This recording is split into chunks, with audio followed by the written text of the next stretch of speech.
नमस्कार। आप सबका हमारे चैनल ज्ञान द ट्रेजर पर स्वागत है। और इस वीडियो में हम आपको बताएंगे कि भगवान शिव ने हरिहर रूप क्यों धरा था। हरिहर हरिहर को यदि हम संधि विच्छेद करते हैं तो हरि और हर, विष्णु मतलब हरि और शिव मतलब हर का सम्मिलित रूप हरिहर कहलाता है। इनको शंकर नारायण तथा शिव केशव भी कहते हैं। विष्णु तथा शिव दोनों का सम्मिलित रूप होने के कारण हरिहर वैष्णव तथा शैव दोनों के लिए पूज्य है। भगवान शिव ने एक बार हरिहर रूप धारण किया था। शिव जी के हरिहर रूप की खास महत्ता बताई गई है और साथ ही शिव के इस रूप को धारण करने के पीछे की कहानी बड़ी दिलचस्प है। यहाँ पर हरि का तात्पर्य विष्णु और हर का शिव है, यानी कि शिव जी का हरिहर रूप उनके खुद के और विष्णु जी के स्वरूप से मिलकर बना हुआ है। तो इस प्रकार से शिव और विष्णु दोनों ही एक दूसरे के पूरक हैं। कई स्थानों पर शिव के हरिहर रूप की ही आराधना की जाती है और कहते हैं कि हरिहर रूप की पूजा करने से शिव और विष्णु दोनों देवता प्रसन्न होते हैं, उनका आशीर्वाद भी मिलता है। वेदों में कहा गया है कि परमात्मा माया के द्वारा अनेक रूप वाला दिखाई देता है और सृष्टि, स्थिति और प्रलय की लीला के लिए ब्रह्मा, विष्णु और शिव इन तीन रूपों में प्रकाशित होता है। भगवान के हरिहर अवतार में भगवान विष्णु और शिव का संयुक्त रूप देखने को मिलता है। रहस्य क्या है ये मैं आपको बताने वाला हूं। एक बार ब्रह्मा जी और विष्णु जी ने भगवान शंकर की स्तुति की, जो सारस्तव के नाम से जानी जाती है। भगवान शंकर ने प्रसन्न होकर ब्रह्मा जी और विष्णु जी से वर मांगने को कहा। तो ब्रह्मा जी ने वरदान मांगा कि आप मेरे पुत्र हों। भगवान शंकर ने कहा कि मैं आपकी इच्छा तब पूर्ण करूंगा जब आपको सृष्टि रचना में सफलता नहीं मिलेगी और आपको क्रोध हो जाएगा। तब मैं उसी क्रोध से उत्पन्न होऊंगा, तब मैं प्राण रूप 11वां रुद्र कहलाऊंगा। भगवान विष्णु ने अपने लिए वरदान में केवल भक्ति मांगी। इससे शंकर जी बहुत प्रसन्न हुए। शंकर जी ने अपना आधा शरीर उन्हें माना। तभी से वे हरिहर रूप में पूजे जाते हैं। शंख पद्म पराहस्तो त्रिशूल डमरू स्थिता विश्वेश्वरम वासुदेवाय हरिहर नमस्तुते। भगवान हरिहर के दाहिने भाग में रुद्र के चिन्ह है और वाम भाग में विष्णु के। वह दाहिने हाथ में शूल तथा सृष्टि धारण करते हैं और बाएं हाथ में गदा और चक्र। दाहिनी तरफ गौरी और वाम भाग में लक्ष्मी विराजते हैं। भगवान शिव के हरिहर रूप के बारे में स्कंद पुराण में भी उल्लेख मिलता है। इसे लेकर एक कथा प्रचलित है। इसके मुताबिक एक बार शिव और विष्णु के भक्त आपस में लड़ने लगे। उनकी लड़ाई की वजह शिव और विष्णु की श्रेष्ठता को लेकर थी। शिव भक्तों का मानना था कि भोले बाबा के पास ज्यादा शक्तियां हैं और वो इस ब्रह्मांड में सर्वशक्तिमान है। दूसरी तरफ विष्णु भक्त हरि को ही सर्वशक्तिशाली मान रहे थे। तो शिव और विष्णु के भक्तों में इस पर विवाद बढ़ता ही गया। शिव और विष्णु जी के भक्त इस विवाद को लेकर शंकर जी के पास गए। शंकर जी को यह विवाद बेतुका लगा। शिव जी ने इन भक्तों को सत्य का ज्ञान कराना चाहते थे। तो शिव ने सोचा कि भक्तों में देवतागण को लेकर ऐसा कोई विवाद नहीं होना चाहिए। इस पर शिव जी ने हरिहर रूप धारण किया। इस रूप में आधे शिव तो आधे विष्णु जी थे। इसे देखकर जो भक्तगण थे वो हैरान रह गए।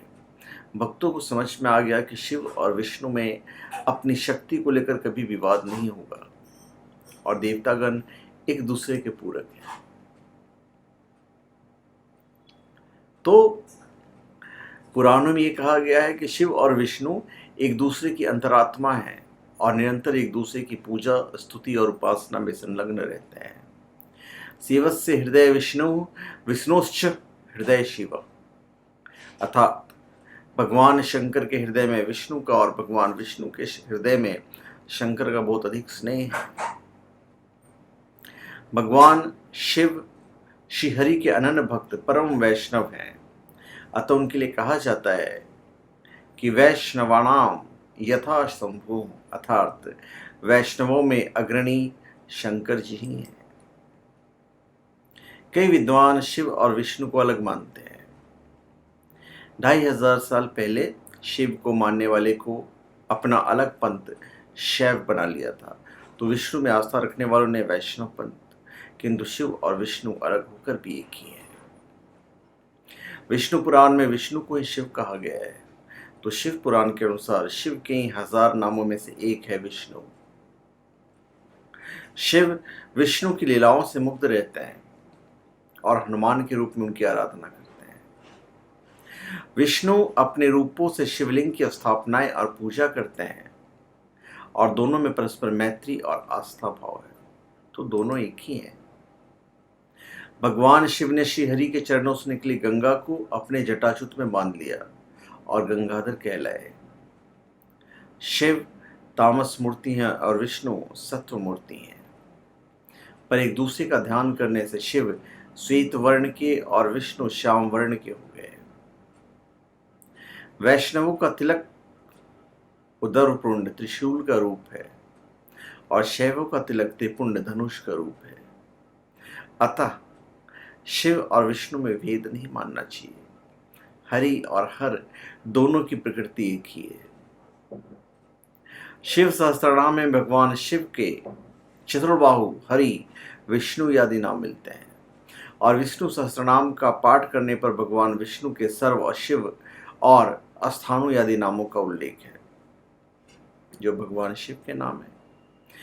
इसीलिए अग्नि पुराण में स्वयं भगवान ने कहा है कि हम दोनों में निश्चय ही कोई भेद नहीं है और भेद देखने वाले नरकगामी होते हैं।